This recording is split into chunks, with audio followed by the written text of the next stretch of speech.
بسم اللہ الرحمن الرحیم۔ نام کتاب شہید اسماعیل کی زوجہ کا انٹرویو۔ شہید اسماعیل سے ہماری آشنائی اس طرح ہوئی کہ ہم لوگ ایک ہی محلے میں رہتے تھے۔ میں شہید اسماعیل کی بڑی بہن کے ساتھ اسکول جایا کرتی تھی۔ وہ اس وقت میٹرک میں تھی اور میں 7ویں کلاس میں تھی۔ ہمارا ایک دوسرے کے گھر آنا جانا بھی تھا، لیکن مذہبی حوالے سے ہم میں بہت فرق تھا۔ وہ لوگ بہت زیادہ مذہب کے پابند تھے، لیکن ہمارے ہاں ایسا کچھ نہ تھا۔ ہمارا ماحول بہت آزادانہ قسم کا تھا۔ میں جب 7ویں کلاس میں تھی تو اس وقت میرے والد کی ایک دوست نے اپنے بیٹے کے لیے میرا رشتہ مانگا۔ چونکہ یہ لڑکا اچھے گھرانے کا تھا، میرے والدین نے بھی ہاں کر دی اور میری باقاعدہ منگنی کی رسم ادا کی گئی۔ شہید اسماعیل کی بہن کے ہاں ہماری اسی طرح آنا جانا تھا۔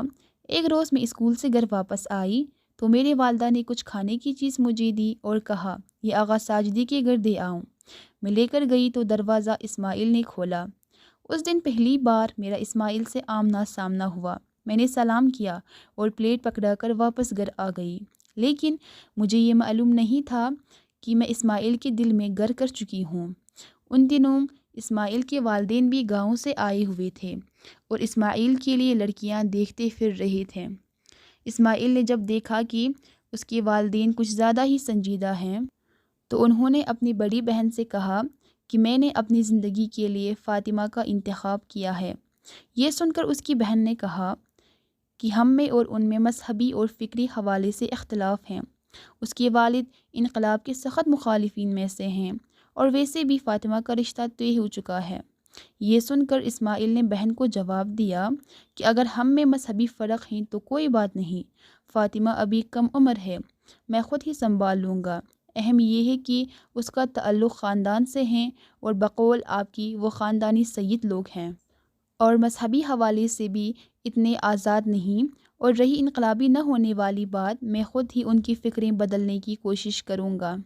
مجھے اپنے خدا پر بھروسہ ہے، بس تم میرا رشتہ لے کر جاؤ۔ دوسرے دن اسماعیل کی بہن نے آ کر میری والدہ سے بات کی اور اپنا خیال ظاہر کیا۔ میری والدہ نے جواب دیا کہ فاطمہ کا رشتہ طے ہو چکا ہے، اور دوسری بات یہ کہ آپ لوگوں کو فاطمہ کے والد کا تو پتہ ہے، وہ ہرگز یہ رشتہ نہیں ہونے دیں گے۔ وہ انقلاب کے سخت مخالف ہیں۔ لیکن اسماعیل کی بہن نے بہت زیادہ اصرار کیا تو والدہ نے کہا اچھا، میں بات کر کے دیکھوں گی۔ رات میں والدہ نے بابا سے کہا سکینہ اپنے بھائی کے لیے بات کر کے گئی ہیں۔ اس کے بعد ماما نے اسماعیل کے گھر والوں کے بارے میں بھی ساری تفصیل بیان کی۔ میرے والد صاحب نے تو سنتے ہی چیخنا چلانا شروع کر دیا اور کہا کہ میں نے فاطمہ کے لیے زبان دے چکا ہوں، اور اگر اس کا رشتہ نہیں بھی ہوا تب بھی میں ان سرفروں کو اپنی بیٹی ہرگز نہیں دوں گا۔ آئندہ اس سلسلے میں گھر میں کوئی بات نہیں ہونا چاہیے۔ اب صورتحال یہ تھی کہ اسماعیل مجھے چھوڑنے کو تیار نہ تھے اور مستقل اپنی بہن کو ہماری طرف بیچ رہے تھے۔ ایک روز وہ میری والدہ کو اپنے گھر لے گئیں اور اسماعیل سے ملاقات کروائی۔ میری والدہ تو ایک نظر میں ہی اسماعیل کی گرویدہ ہو گئیں اور اسماعیل سے وعدہ کر لیا کہ فاطمہ ان کی ہیں اور وہ اپنے شوہر کو راضی کر لیں گے، مگر بابا کسی صورت تیار نہیں تھے۔ ہر روز ہمارے گھر میں اسی موضوع پر ہی بحث ہوتی تھی۔ میں بھی سب کچھ دیکھ اور سن رہی تھی۔ بابا کے آگے کچھ بولنے کی جرأت نہیں تھی۔ ایک رات میری والدہ نے خواب میں دیکھا کہ ان کا بھائی کھو گیا ہے اور وہ اسے ڈھونڈتی پھر رہی ہے۔ اتنے میں ایک بزرگ نے ان سے کہا تم اپنا وعدہ پورا کیوں نہیں کرتے؟ سعید کو اتنا انتظار کیوں کروا رہی ہو؟ تم اپنا وعدہ پورا کرو، تمہارا بھائی تمہیں مل جائے گا۔ صبح ہوتے ہی ماما نے یہ خواب میرے والد سے بیان کیا اور کہا بخدا وہ لوگ سید ہیں اور بہت اچھے لوگ ہیں، ہماری بیٹی ہمیشہ سکھی رہے گی۔ اسماعیل بہت اچھا اور نیک لڑکا ہے۔ اس خواب کے بعد تو نہ کرنے کی گنجائش ہی نہیں رہی۔ یہ سن کر بابا نے کہا تم تو خود چاہتی ہو کہ میری بیٹی ان سرفروں کی نوکرانی بن کر ان کی خدمت کریں۔ ان دنوں انقلابی اور امام خمینی رحمۃ اللہ کے چاہنے والوں کو سرفرے، پاگل، دیوانے کے القابات سے ہی یاد کیا جاتا تھا۔ جب ماما نے دیکھا کہ نہیں بھائی، یہ تو کسی طرح بھی اس رشتے پہ تیار نہیں۔ تو ماما نے آخری حربہ استعمال کیا اور کہا کہ فاطمہ کا رشتہ جس سے طے ہیں اسے ہر حال میں محاذ پر بھیجیں گے، اور آپ اسی سے ڈرتے ہیں۔ لیکن اسماعیل انقلابی گارڈ میں سے ہیں، اس کی مختلف شعبوں میں پوسٹنگ ہوتی رہتی ہے، اس کے محاذ پہ جا کے لڑنے کا امکان کم ہے۔ ان لوگوں کو محاذ پر نہیں بھیجا جاتا۔ یہ سن کے بابا کچھ نرم پڑے۔ اچھا، پہلے میری اس لڑکے سے ملاقات کرواؤ، پھر میں کوئی فیصلہ کروں گا۔ خیر، اسماعیل بابا سے ملنے آئے۔ بابا نے انتہائی توہین آمیز انداز میں اسماعیل کی جانب دیکھا۔ اسماعیل نے مصافحہ کے لیے ہاتھ آگے بڑھایا، لیکن بابا نے اس سے ہاتھ بھی نہیں ملایا اور اشارے سے بیٹھنے کو کہا۔ میری بہنوئی بھی اس وقت وہاں موجود تھیں۔ وہ بھی مسخرہ پن سے اسماعیل کو سر سے پیر تک دیکھتے رہے۔ پھر گفتگو شاہی نظام کی بربادی سے شروع ہوئی۔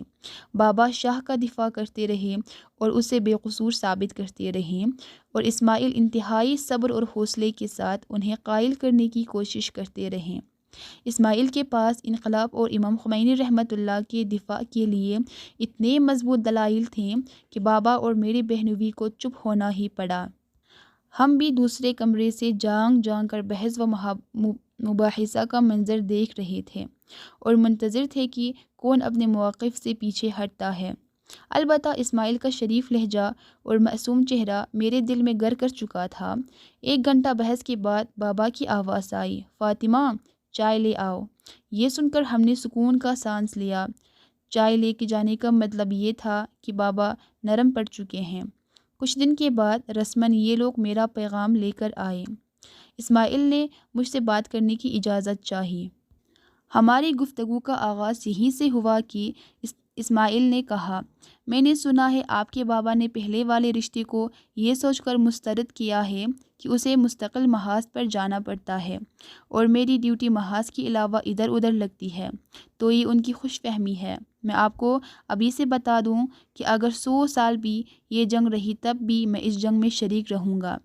وہ یہ خیال اپنے دل سے نکال دیں کہ میں محاذ پر نہیں جاتا ہوں۔ اس وقت جو صورتحال ہے، ہم سب کی ذمہ داری ہے کہ ہم اپنے وطن کی حفاظت کریں۔ میں نے آپ سے اس لیے بات کرنا ضروری سمجھا کہ آپ بہت سوچ سمجھ کر فیصلہ کرنا، کیونکہ ہو سکتا ہے کہ میں محاذ پر جاؤں اور میرے ہاتھ پیر کٹ جائیں، یا میں لاپتہ ہو جاؤں، یا پھر شہید ہو جاؤں۔ آپ کو ان سب باتوں کو مد نظر رکھ کر ہاں کرنی ہوگی۔ بعد میں آنسو بہا کر مجھے روکنے کی ضرورت نہیں۔ جب تک جنگ ہے میری یہ زندگی میری نہیں۔ میں اس وقت اتنی چھوٹی تھی کہ ان باتوں کا سمجھنا اس وقت میرے لیے مشکل ہو رہا تھا۔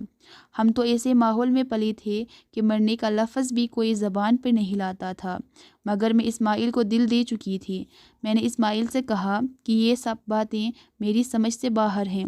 میں نے یہ فیصلہ اپنے والدین پہ چھوڑ دیا۔ جو ان کی مرضی ہوں گی وہی ہوگا۔ میری والدہ تو خوف دیکھنے کے بعد بالکل راضی تھی، اور بابا اس خوش فہمی میں تھے کہ اسماعیل محاذ پر نہیں جاتا۔ اسماعیل کی چھٹیاں بھی کم رہ گئی تھیں، لہٰذا اسماعیل کے والدین بھی گلپگان سے آ گئے۔ تے یہ پایا کہ نکاح کر دیا جائے۔ رخصتی کچھ مہینے بعد میں اسماعیل کے عقد میں آ گئی۔ نکاح کے 2 دن بعد اسماعیل محاذ کے لیے چلے گئے۔ اس دن میرے والد کو اطلاع ہوئی کہ اسماعیل تو برابر محاذ پر جاتے رہتے ہیں۔ بابا نے کافی ہنگامہ کیا۔ امی پر خفا ہوئی۔ میں نے کہا کہ میں اسی پر راضی ہوں، لیکن کہا کہ یہ رشتہ ختم کرو، لیکن میں اڑ گئی۔ اسماعیل میرے نکاح کے بعد جب گئے تو 2 مہینے بعد آئے۔ اس دوران روزانہ بابا کی صلاتیں ماما کو سننی پڑتی تھیں، اور بابا کا اصرار تھا کہ نکاح ختم کر دیا جائے۔ جس دن اسماعیل ہمارے گھر ملنے آئے، بابا نے ان سے انتہائی سرد و محل سے ملے۔ اسماعیل میرے لیے حجاب اور نماز کے متعلق کتابیں لے کر آئے تھے۔ انہوں نے مجھے وہ کتابیں دیں اور ڈھیر ساری محاذ کی باتیں مجھے بتائیں۔ اپنے دوستوں کے متعلق بھی مجھے بتایا اور نماز اور حجاب کی اہمیت کے بارے میں بھی مجھے بتاتے رہے۔ اسماعیل کی زبان میں اتنی تاثیر تھی کہ ان کی زبان سے نکلا ہوا ہر ایک لفظ میرے دل میں اترتا چلا گیا۔ میں جو نماز کے معاملے میں ہمیشہ لاپرواہ تھی، پہلی بار اذان ہونے سے پہلے وضو کر کے جائے نماز پر بیٹھ گئی۔ پھر یوں ہوا کہ آہستہ آہستہ اسماعیل نے سب کے دل میں گھر کر لیا۔ اسماعیل ہمارے گھر والوں کے لیے ایک معلم ہدایت کا چراغ بن کر آیا۔ اسماعیل نے ہماری زندگی کو یکسر بدل کر رکھ دیا۔ بابا جو ہمیشہ گانوں کی کیسٹیں اپنے سراہنے رکھ کر سوتے تھے اور انقلاب کو برا بلا کہنے کے لیے چھوٹے چھوٹے بہانے کی تلاش میں رہتے تھے، ایک دن ہم نے دیکھا کہ گانوں کی کیسٹیں بابا کے سراہنے سے غائب ہو چکی تھیں اور بابا صبح کی نماز کے لیے مسجد جا رہے تھے۔ اسماعیل نے بابا کا دل جیت لیا تھا۔ اب صورتحال یہ تھی کہ جب اسماعیل ہمارے گھر آتے تو سب لوگ ان کے آگے پیچھے ہوتے اور بابا تو کہتے، اسماعیل میری آنکھوں کی ٹھنڈک ہے۔ حتیٰ میرے بہنوئی بھی یکسر بدل چکے تھے اور اسماعیل کے بے تحاشا احترام کرنے لگے تھے، اور اس طرح 6 مہینے گزر گئے۔ ہمیں پھر بھی بابا سے خطرہ لگا رہتا تھا۔ ان 6 مہینوں میں اتنی مذہب کے قریب آ گئی تھی، ہر شخص کو یہ تبدیلی محسوس ہوئی تھی۔ اسماعیل کہتے تھے، میں خود کچھ نہیں ہوں، یہ سب انقلاب کی برکت ہے۔ اگرچہ اسماعیل کے سب گھر والے نماز روزہ کے پابند تھے، لیکن اسماعیل کی عجیب روحانیت تھی۔ خود اسماعیل کی والدہ کا کہنا ہے، اس کی پیدائش سے پہلے خود بخود مذہب کی طرف میرا رجحان بڑھا جا رہا تھا۔ اس دوران میری کوشش یہی رہی کہ پاک و پاکیزہ رہوں۔ کبھی میری نماز قضا نہیں ہوئی، ہمیشہ میں باوضو رہتی تھی۔ اگر کبھی ٹال بھی دیتی تو جیسے اندر سے کوئی مجھے کہتا کہ میں فوراً جا کر وضو کر لوں۔ 6 مہینوں کے بعد ہماری رخصتی ہو گئی۔ شادی بہت سادگی سے ہوئی۔ بابا چاہتے تھے کہ رخصتی بہت دھوم دھام سے ہو، لیکن اسماعیل نے بابا کو سادگی سے رخصتی کرنے پر راضی کر لیا۔ اسماعیل نے مجھ سے بھی کہا کہ میں جانتا ہوں کہ تمہارے دل میں بھی ارمان ہوگا کہ دھوم دھام سے یہ شادی ہو۔ میرا بھی دل چاہتا ہے، لیکن جن شرائط میں ہماری شادی ہو رہی ہے، ایران کی ہر گلی محلے میں جوانوں کی صفائے اعضاء بچھی ہوئی ہے۔ میرا خون ان کے خون سے زیادہ رنگین تو نہیں۔ ہمیں ان داغدار ماؤں اور خواتین کا بھی خیال کرنا چاہیے۔ میرا دل نہیں مانتا کہ جس محلے میں اکثر گھروں میں جوانوں کی صف بچھائی ہو، ہم اپنے گھر میں چراغانی کریں اور شور شرابہ کریں۔ بہرحال انتہائی سادگی اور خاموشی سے میں رخصت ہو کر اسماعیل کے گھر آ گئی۔ اگرچہ میرے بابا نے مجھے سب کچھ دیا تھا، لیکن مجھے اسماعیل کے گھر والوں کے پاس گلبگان جانا تھا۔ میں نے اپنا سارا سامان والدین کے پاس ہی چھوڑ دیا۔ اسماعیل کے والدین کا گھر بہت چھوٹا اور سادہ تھا۔ وہ گلپگان کے ایک گاؤں میں رہتے تھے، وہیں پیدا ہوئے تھے، وہیں پلے بڑھے۔ اسماعیل کو اس گاؤں سے بے حد انسیت و محبت تھی۔ میں نے جب اس گھر میں قدم رکھا تو ایک لمحے کے لیے میرا دل ڈوب گیا۔ میں جو اتنی ناز و نعمت میں پلی بڑھی، اس چھوٹے سے کچے مکان میں زندگی گزاروں گی، وہ بھی اس صورت میں کہ اسماعیل تو چلے جائیں گے، صرف میں ہوں گی اور اسماعیل کے والدین۔ لیکن میں نے اپنے آپ کو حوصلہ دیا کہ مجھے سب کچھ تحمل کرنا ہوگا۔ یہ میرا اسماعیل سے وعدہ تھا اور ہماری شادی اسی شرط پر ہوئی تھی۔ اسماعیل 3-4 دن ہمارے ساتھ رہے اور اس کے بعد محاذ پر چلے گئے۔ میں وہاں بالکل تنہا اور اجنبی تھی۔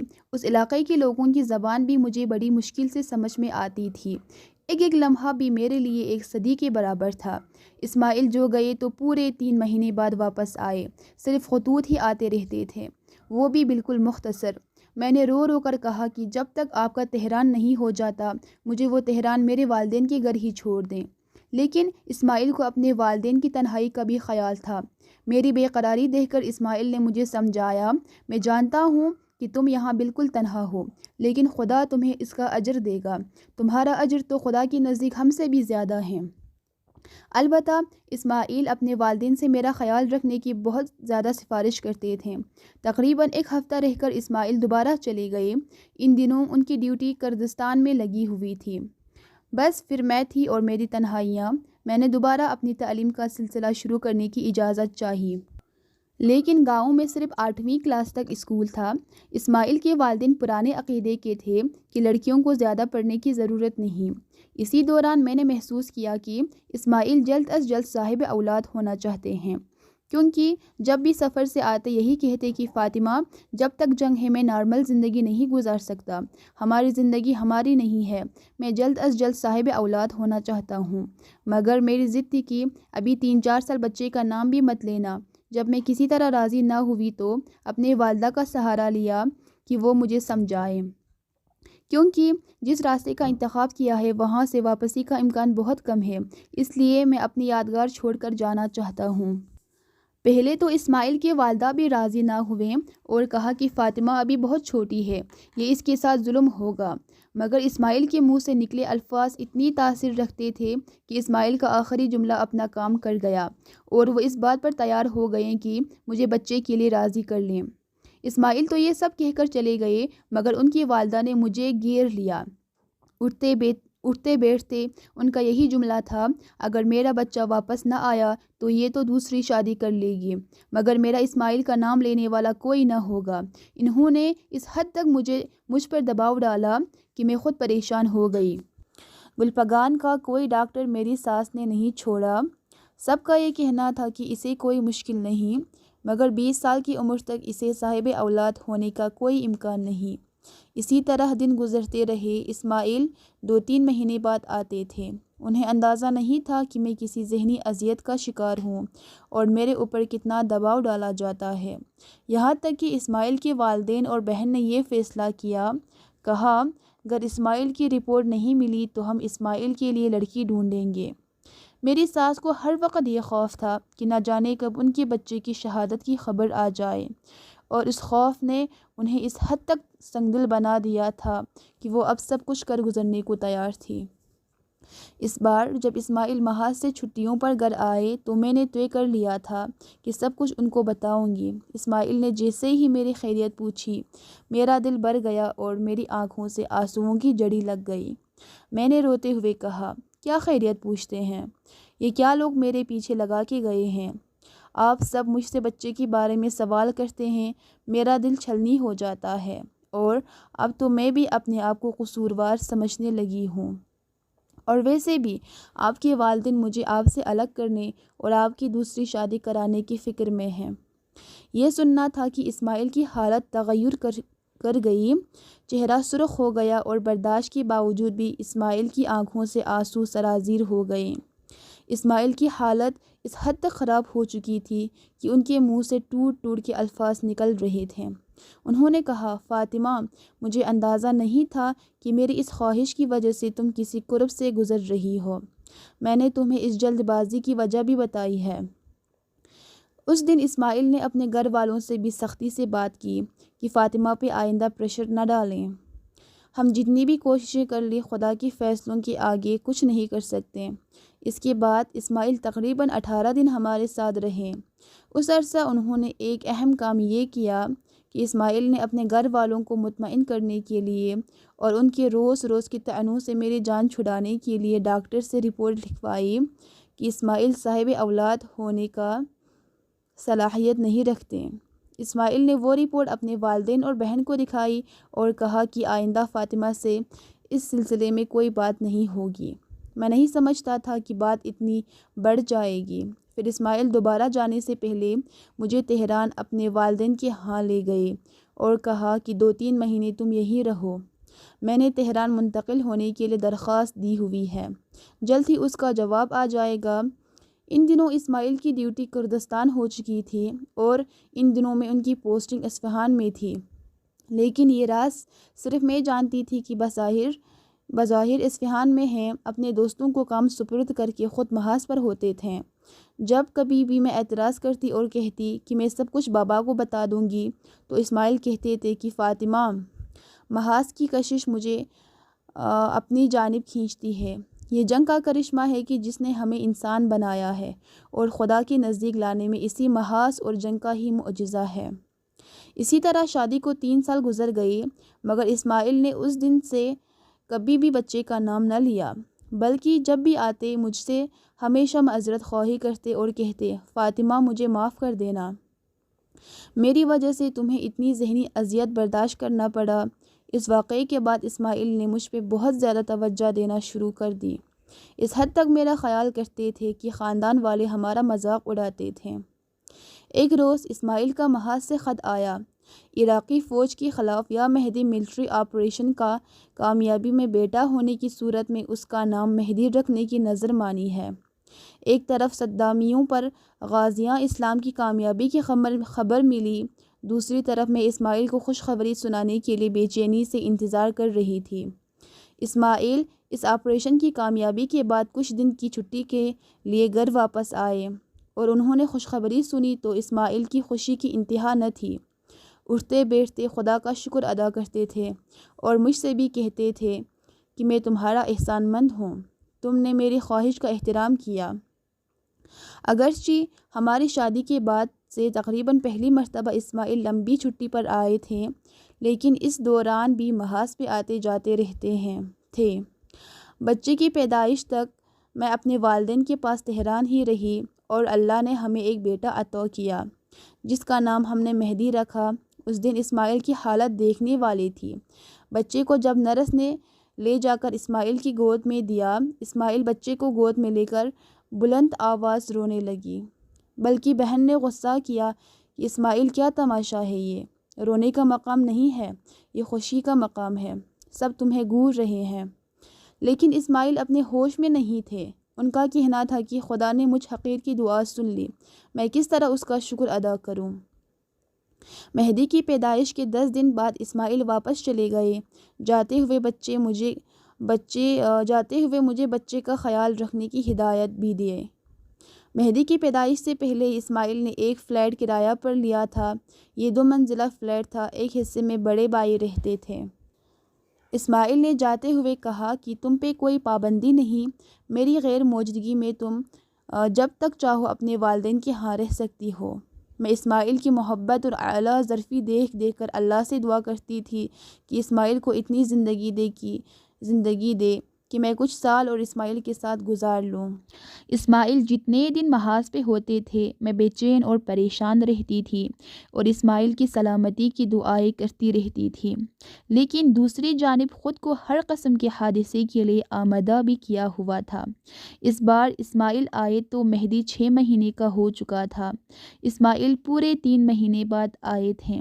ایسا نہیں تھا کہ چھٹی نہیں ملتی تھی، بلکہ اسماعیل ائمہ سے جو عہد کر چکے تھے وہ پورا کرنے کی فکر اسماعیل کو محاذ سے جدا نہیں ہونے دیتی تھی۔ تقریباً مہینہ بھر اسماعیل ہمارے ساتھ رہے۔ اسی دوران ہم گلپگان اسماعیل کے والدین سے ملنے گئے، کچھ دن وہاں ٹھہرے، اس کے بعد ہم واپس تہران آ گئے۔ اس بار اسماعیل بہت بدلے ہوئے تھے۔ ایک روز ہم سے کہا کہ میرے ایک دوست نے خواب میں دیکھا کہ میں شہید ہو گیا ہوں۔ میں نے ہنس کر کہا کہ آپ شہید نہیں ہوں گے، جنہیں شہادت کی طلب ہوتی ہے وہ اپنے گھر والوں سے اتنا ولاہنہ انداز نہیں رکھتے، آپ تو ہم پہ لمحہ بلمحہ قربان ہوتے ہیں۔ یہ سن کر اسماعیل نے جواب دیا کہ میں چاہتا ہوں کہ تم لوگوں کے حق میں کوئی کوتاہی نہ ہو۔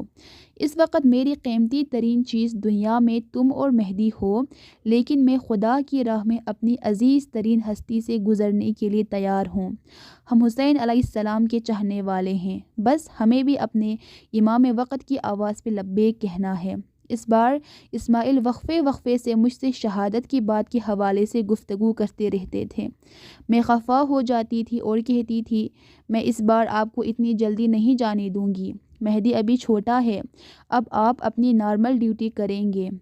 لیکن اسماعیل نے کہا کہ امام خمینی رحمۃ اللہ علیہ کا فرمان ہے جس میں بھی جانے کی قوت ہے وہ محاذ پہ چلا جائے۔ امام خمینی رحمۃ اللہ کی اطاعت ہم پہ واجب ہے، ہم امام کے حکم کو ٹال نہیں سکتے، اور تمہیں تو کربلا والی خواتین کی پیروی کرنا چاہیے۔ میں سمجھتا ہوں تمہارے اندر آنے والی حالت کا مقابلہ کرنے کی ہمت موجود ہے۔ یقین ہے کہ تم میرے بعد صبر و حوصلے سے کام لوگی۔ شہزادی زینب سلام اللہ علیہا کی راہ کا جو انتخاب کیا ہے اس پر ثابت قدم رہو گی۔ میں سب کچھ مانتی تھی، مگر نہ جانے کیوں مجھے بھی ضد ہو گئی تھی کہ میں اسماعیل کو کم از کم 4-5 مہینے محاذ پہ جانے نہ دوں گی۔ میری بے قراری دیکھ کر اسماعیل نے کہا کہ اچھا ایک دن جانے دو، میں مزید چھٹی کی درخواست دے کر آتا ہوں، اگر قبول ہو گئی تو میں شہر آ جاؤں گا۔ یہ سن کر میں کچھ مطمئن ہو گئی۔ دوسرے دن اسماعیل صبح کے وقت تیار ہو کر گھر سے نکلے۔ اسماعیل گھر سے نکلے ہی تھے کہ 10-15 منٹ میں واپس آ گئے، مگر ایسی حالت میں کہ گھٹنے زخمی تھے، ان میں خون رس رہا تھا اور کپڑے بھی مٹی میں اٹے ہوئے تھے۔ میں نے کہا یہ کیا ہوا؟ تو کہا کہ روڈ کراس کرتے وقت مخالف سمت سے آنے والی گاڑی سے ٹکرا گیا۔ خدا نے رحم کیا کہ زیادہ چوٹ نہیں آئی۔ اس کے بعد اسماعیل نے کہا کہ دیکھو فاطمہ، انسان کی زندگی ایک لمحہ کو بھی اپنے اختیار میں نہیں ہے۔ فاطمہ، جو مجھے جانے سے روک رہی ہو، تو ابھی اگر مجھے کچھ ہو جاتا تو تم میری اس طرح مرنے پہ ساری زندگی روتے یہ موت بہتر ہے یا شہادت جو سب کے لیے باعث افتخار ہے؟ تم ہمیشہ سربلند رہو گے۔ اسماعیل کی باتیں میرے دل کو لرزا رہی تھی، مگر میں نے کوئی جواب نہیں دیا، کیونکہ اسماعیل کی بات ہمیشہ منطقی و دلیل کے ساتھ ہوتی تھی۔ دوسرے دن اسماعیل کی روانگی تھی۔ اس دن اسماعیل سب سے ہنسی مذاق کر رہے تھے، بلند بلند قہقہے لگا رہے تھے۔ میں نے کہا، اسماعیل، کل تمہیں سفر پہ جانا ہے، یہ تم نے کیا حولیہ بنا رکھا ہے؟ اتنی داڑھی بڑی ہوئی ہے، جا کر اپنی داڑھی بنوا کر آئیں۔ اسماعیل نے جواب دیا کہ جس طرح کربلا میں امام علیہ السلام کے اصحاب حبیب ابن مظاہر کی ریش مبارک خون سے خضاب ہوئی تھی، میں بھی اسی طرح اپنے مولا کے پاس جانا چاہتا ہوں۔ پھر اسماعیل نے دیکھا کہ میرا موڈ سخت خراب ہو رہا ہے تو کہا کہ تم بیگ تیار کرو، آج ہم لوگ رات امی کے ہاں گزاریں گے، صبح میں وہیں سے جاؤں گا۔ ہم لوگ امی کے ہاں آ گئے۔ وہاں بھی پورا دن اسماعیل سب سے ہنستے بولتے رہے، بابا سے ہنسی مذاق کرتے رہے۔ اس رات اسماعیل نے مجھے وصیتیں کرنا شروع کیں۔ نہ جانے کیا تھا کہ اسماعیل مجھ سے اور میں اسماعیل سے نظریں چرا رہے تھے۔ کچھ دیر مجھے وصیتیں کرنے کے بعد اسماعیل نے اپنی جیب سے پاکٹ نکالا اور اس میں سے چھوٹی پاسپورٹ سائز کی تصویر نکال کر مجھے دی اور کہا کہ میری شہادت کے بعد اس تصویر کو بڑا کر کے میری قبر پر لگوانا، اور دیکھو میرے جنازے کو بجائے تہران کے میرے آباؤ گاؤں لے جانے کی اجازت دے دینا، اور میری وردی کو چھوٹی کر کے مہدی کے لیے تیار کر لینا۔ میرے بیٹے کی تربیت ایسی کرنا کہ وہ آغائے امام زمانہ کا سپاہی بننے کے لائق ہو سکیں۔ میرا جنازہ دیکھ کر چیخنا چلانا نہیں، بلکہ صبر اور حوصلے سے کام لینا۔ آہ و واویلا سے دشمن کے حوصلے بلند ہوں گے۔ وصیتیں کر کے اسماعیل نے مہدی کو مجھ سے لیا، اور تمام رات اسماعیل مہدی کو لے کر ٹہلتے رہے۔ کبھی اسے اپنے زانوں پر لیٹا کر جانماز پر بیٹھ کر دعائیں وغیرہ پڑھتے، کبھی اسے سینے سے لگائے ٹہلتے رہتے، اور نہ جانے اس کے کان میں کیا سرگوشیاں کرتے۔ حیرت کی بات یہ تھی کہ اس رات ایک بار بھی مہدی دودھ کے لیے نہیں رویا، اس کا چہرہ بھی پرسکون تھا۔ صبح کی اذان کی آواز فضا میں گونجی، اور میں نے بھی دل کو تھام لیا کہ جدائی نزدیک تھی۔ اس بار میرا دل بھی کہہ رہا تھا کہ اسماعیل جا کر واپس نہیں آئے گی، یہ ہماری آخری ملاقات ہے۔ اسماعیل نے مہدی کو میری گود میں دیا اور نماز کے لیے مسجد چلے گئے۔ نماز پڑھ کر واپس آئے تو ناشتہ تیار تھا، سب گھر والے بھی اٹھ گئے تھے، میری بڑی بہن اور بہنوئی بھی وہیں تھے۔ ناشتہ کر کے اسماعیل جانے کے لیے اٹھ کھڑے ہوئے۔ بالآخر وہ لمحہ بھی آ پہنچا۔ اسماعیل فرداً فرداً سب سے ملے۔ ماما نے قرآن کے نیچے سے گزارا، پھر ہم محلے کی مسجد اسماعیل کو رخصت کرنے گئے۔ بس میں سوار ہونے سے پہلے اسماعیل میری طرف پلٹ کر آئے، مہدی کو گود میں لے کر پیار کیا اور کہا، فاطمہ، میں اس دنیا میں بھی خدا سے تمہیں مانگوں گا۔ میں نے نظریں جھکا لیں، کچھ بھی نہ کہہ سکی، اور 20 دن کے اندر اندر اسماعیل کی شہادت کی خبر آ گئی۔ اسماعیل نے خدا سے کہا ہوا اپنا وعدہ پورا کر دکھایا۔